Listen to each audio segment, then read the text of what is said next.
So, I just finished my Outlast review. Go check that out if you're into Outlast. I did mention our game, but I'm going to be reading the patch notes for Pillars of Fog. We did just update the website again, and in my next devlog for the Death Rebirth, I will read the patch notes for that too. And I know not everybody likes to read anymore, so I might as well read my own patch notes. Yeah. So, now if you look up gabagoogames.ca or click the link in the description, you could go read our patch notes for yourself. And I revamped the website, so we got about us, our contacts, the news page, which shows videos and stuff. We got our games that we're making. Snatch is out. We're as of today of this video being out, Pillars of Fog has been released, so go buy it. It is at a 40% discount right now. It's like $5.99 USD. The full price is $9.99, which is $12.99 Canadian. Like these are good prices, people. We put a lot of work into Pillars of Fog, and we've been thinking about this for over a year. This is just one of our ideas that we thought of for over a year. We'll be moving on to the Death Rebirth, our very large project now, and more or less, if Pillars of Fog does really well in sales, we'll be encouraged to make a smaller multiplayer game before the Death Rebirth, because obviously that would fund us to keep us going, to not have to look for funding for a much larger project. So yeah, so where to begin? And I'll have some Pillars of Fog gameplay in the background, but I, Dan's Tip, have been diligently updating our website gabagoogames.ca over the past few days while finalizing our second game for full release on the Steam store. Navigating the Epic Games Store page has proven challenging due to their less straightforward requirements, so Steam remains our primary platform for now, which is true. Right now we're not dealing with Epic Games because just to get the store page for the Death Rebirth on there was a pain in the ass. So as of now, we're just sticking to Steam, and they're just not a good platform to put your game on. Like it's not easy. They're very critical of horror games and gore, because I think it's Fortnite or something. I don't know. Project updates. We delayed the Death Rebirth, TDOR for short, to prioritize the development of Snatch for early access and Pillars of Fog for full release. You might wonder why Pillars of Fog isn't in early access. That's because it launches with 3 maps, with level 1 featuring extensive areas to climb and explore, making it significantly more substantial compared to Snatch, which debuted with just 1 map and 1 game mode. Consequently, Pillars of Fog will receive faster updates than Snatch due to the slower sales of the latter. So we are still supporting all our games, but also since we are a smaller team, we have better ideas, and Snatch just, I don't know, right now it doesn't seem to be picking much traction up, so that just tells us that we had to focus on bigger projects and better projects, which is what most companies do. Funding and development. The reality is we need funding, and I won't sugarcoat it. Over the past year, I've immersed myself in learning Blueprint, C++, Animation Blender, and AI, among other skills. My team has also made significant strides despite one member still being in high school. We are a family-run business, and game development has always been my passion. Gaming drives me in the world that can often feel depressing. Art, freedom of thought, digital storytelling, and books have always intrigued me. From a young age, I've been captivated by fantasy, sci-fi, and military-based books, which fuel my imagination about what lies beyond Earth. I've never been particularly interested in our planet, except for its oceans, which keep that in mind. The concept of oceans, that'll be a huge concept in our, well, not a concept, that'll be a huge narrative in our third game, which remains mysterious and alien-like. At Gabagoo Games, our focus is on story, lore, and enjoyable gameplay. Pillars of Fog. Pillars of Fog encapsulates the fear of heights, the fear of death, and the drive to strive for higher goals. At release, it represents a significant achievement for a small indie studio. We plan to apply our learnings from Snatch's UI and Pillars of Fog's gameplay mechanics to our first multiplayer game, The Death Rebirth. This promises to be an incredible first-person multiplayer experience. For a conclusion, by playing Pillars of Fog and exploring Snatch, you can see our progress and support our company. This in turn helps us focus solely on game development, freeing us from financial worries and allowing us to create great games for gamers to explore and enjoy. Thank you for your support in joining us on this journey. End log. So yeah, that was patch note 0.9 before release, and patch note 1.0, like patch 4 hotfix. It was like a hotfix. There's not much to read here, but essentially patch 4 has fixed up collision issues and several other rendering issues, including a neck snapping issue in the player character. All has been fixed, and Pillars of Fog, since our patch 4 release, is now full release ready. So that was fixed. That was a July 5th patch note. So we got that out on July 5th, and June 27th was the last one. So you'll be able to see all our dates and when our patch notes are out, and we also leave a link for Steam patch notes, and I also take a screenshot to obviously show, like, yes, this is on Steam, and then you can click this big button here and see our patch notes now. We've also done this for Snatch, so you can see where Snatch is, and obviously we are supporting it, and we also give dates, so we got that out on June 11th. Our early access release was on May 27th. So yeah, and then you can see our company roadmap here. And you know, I think I did a pretty good job on this for a company roadmap, but you can see what we've already completed. Obviously, I got to update, and well, I'm recording this beforehand, but obviously we got Pillars of Fog out as of today, so I'll be updating this and giving it a little check mark. But yeah, so the Death of Rebirth map design release alpha, so which will be our like teaser trailer of what we've completed so far. And also we will be revamping the design, so we'll release this in August 17th. So on August 17th this will go up, and the new store page will be on Steam. It'll be updated to what the Death Rebirth is like going to be.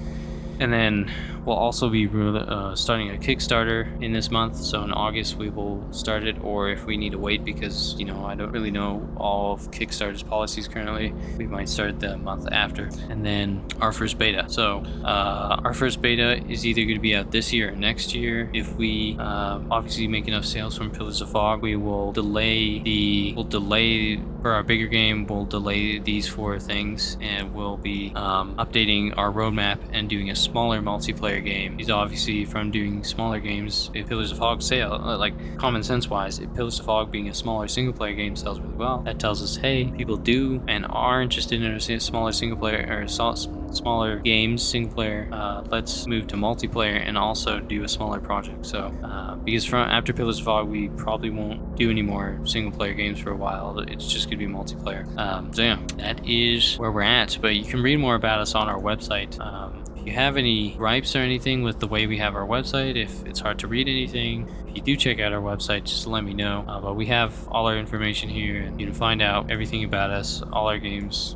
Yeah, so, and there's like one complaint about our EULA about how people can't like sell, more or less someone was complaining about. I'm going to address this in this video under section, and there's a lot of companies that have EULAs, so, but under section 5.1 G, distribute screenshots or disclose to a third party the results of any benchmarks, test, or licensor IP proof without, okay, so more or less what this is saying is, don't, because we don't want people giving fake benchmarks of how our games performed to larger companies to then make us look bad, and that's essentially what that is doing. And there's a few people on Twitter, because, you know, people on Twitter that live on Twitter, they're kind of like not all there, and they right away were like, what, does your game have bad performance? And it's like, no, I was capped my FPS at 144, and we instead of DirectX 12, we put Pillars of Fog in DirectX 11 and stuck to more PC friendly techniques of optimization to appeal more to lower end PCs. So we had a 1080, so we are waiting on FSR as well. We are going to have FSR. I don't know if we're going to have DLSS, but as of now, for sure, we'll have FSR. We do have DirectX 12. You could still run by going in your launch options -DX12. You could still run DirectX 12 in Pillars of Fog. It's just recommended to do DirectX 11 because that's what we optimize the game around. But Snatch is in DirectX 12, and then we'll be optimizing the Death Rebirth in DirectX 12. But you'll also be able to, we'll optimize the Death Rebirth in both DirectX 12 and 11. It's just we wanted to learn how to optimize it more in 11. So for Pillars of Fog, it's recommended to play in 11. And essentially, you can read up on our EULA. It's also on Steam. I think once again, you know, we're not gonna ban anybody from like right away. Like they were like, so you're gonna ban people if they do this? And it's like, no. But what this does is it protects us. So if someone defames our company, we can go after them. And I'm just gonna stop explaining it there. But this is what this is. You're agreeing to not do this. So if you do this and then defame our company, you know, that just goes to show that, you know, you're in the hen's house, you know, it's not going to make you look good. Yeah, that's all I'm going to say there. But yeah, I also got to upload this because as of this date, you know, game's out. But you can also click on these and it'll take to the store page. As you can see, took me to the store page. So yeah, there you go. But I'll be ending this devlog here. Hope you enjoyed. If you have any questions for me in the comments, I'd be happy to answer them when I get a chance. So you can ask them there. Yeah, that is Pillars of Fog. So enjoy. Pretty much every company has an EULA We just covered Outlast in the... Let me check. I don't know if Red Barrels has one, but it's honestly recommended by Steam to have one to protect yourself. So, and I don't know why people need to give out benchmarks of a game anyways. I think that's kind of weird to then try to defame someone's company. Because obviously when it's not in a controlled environment, like someone could have issues with their PC and then just blame it on the game. But yeah, so look here. So once again, like all companies, Outlast also has their own, Red Barrels also has their own EULA. So what this does is it protects them. So if they ever had to sue somebody and go to court with them, you've accepted all this before playing their game. That defends their company. So if you go to our games, just like other companies, and for some reason people on like Twitter have like brain damage or something, people complaining about this. But you can see here, I just pulled up Snatch, but Pillars of Fog has the same thing. You can see our EULA. This protects us, and you know, we can update this at any time. So all professional companies have an EULA, and they usually have something in there where you can't just sell data, and even if you recorded it and give it to a third-party company and be like, hey, this is the performance of their game, and then just like spread that like wildfire, trying to say that a game's shit, you know, if you're trying to defame them, that's pretty messed up. So anybody that thinks that's okay is delusional, needs a reality check. You know, companies obviously have to protect themselves.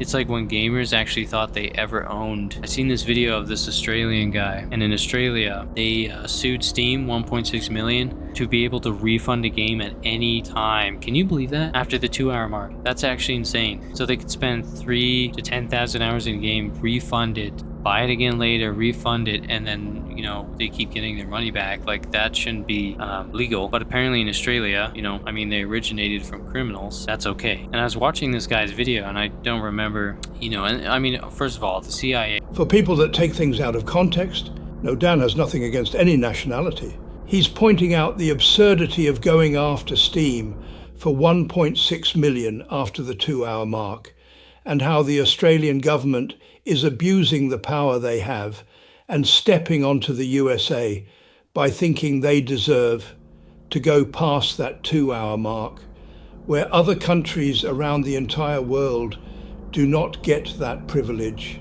So why should they? It controls the US, so, you know, I mean, they're keeping them in check. But of course, you know, when they gotta like get out of line and then sue Steam, it's like, that's ridiculous. And most people can agree with me that is ridiculous. So, and I'm just leading this from the fact of an EULA. That's why you have an EULA, because of, you know, of countries like Australia and, you know, criminals, different things like that. That's the whole point of an EULA. People that defame others, that's the entire point. And you're allowed to give your own personal opinion of a game. Obviously, that's just freedom of speech. But taking statistics and like making up statistics and like selling them or distributing them or whatever, now that is and if they're not true, you know, therefore that would be defamation. If they are true, well, that's just expressing the truth. Now, that's okay.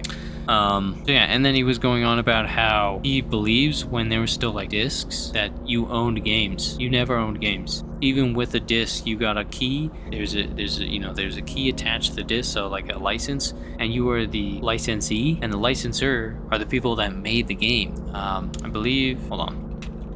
Yeah, so a license, so I just wanted to double check, so if anybody says something, they can't prove me wrong. But essentially, the licensee, this is a person or entity that is granted the license to use the software or intellectual property in the context of games. People who buy or download games are typically the licensees. They are granted a license by the game's creator or publisher to use the game according to the terms and set out in the end-user license agreement, EULA. The licensor, this is a person or entity that grants a license to the software or intellectual property that owns the software and actually owns everything about it. Game developers or publishers are typically the licensors, as they hold the rights to the game and grant licenses to users, licensees, to play the game. So people that buy games are licensees, and people that make games are licensors. So point is, you never owned games. The only people that own games are the people that make them. Gamers, dude. The amount of uneducation as generation goes on, as there's more younger generations, it's like it's weird. We have AI now. We have the internet. We had the internet before, but now we even have AI, dude. AI is like these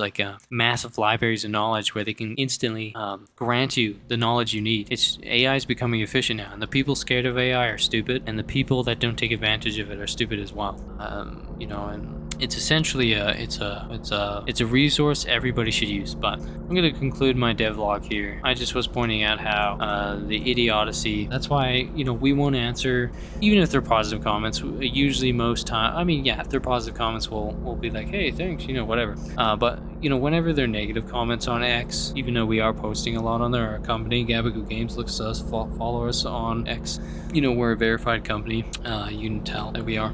But, you know, if there's people making stuff up or trying to defame us in any, like, you know, trying to be like, why can't I sell data, or, you know, just bullshit. Obviously we're not going to answer it. I just wanted to address, you know, what gamers always forget about, because you don't own games, and that's just like anything. That's like when you buy a car and being like, yeah, I own the blueprints to this car. Like, no, you don't. You got a license. It's like, and you can lose your license to drive the car at any time. You can get your car confiscated too if you kill somebody with it. So, you know, people think they own all this stuff. Really, you're just borrowing with your own money. I mean, yeah, you technically own your house, but really, you really don't own your house. Once again, the government owns the land. The queen, well, since I'm in Canada, the king owns the land. And if the government wanted to at any time, they could just take over your house. If you have minerals under your house, whatever, which is not the best thing, but it's just a thing. So once again, when, you know, gamers, a little, you know, it's kind of like a fantasy world, thinking they own stuff, they don't, because they didn't do any work to make it in the first place. You don't get a share in anything unless it's a public company and you actually buy shares. Then yeah, then you can technically say that you own a share of the company or whatever. That's how that works. So unless it's privately owned, then no, you can't. So yeah.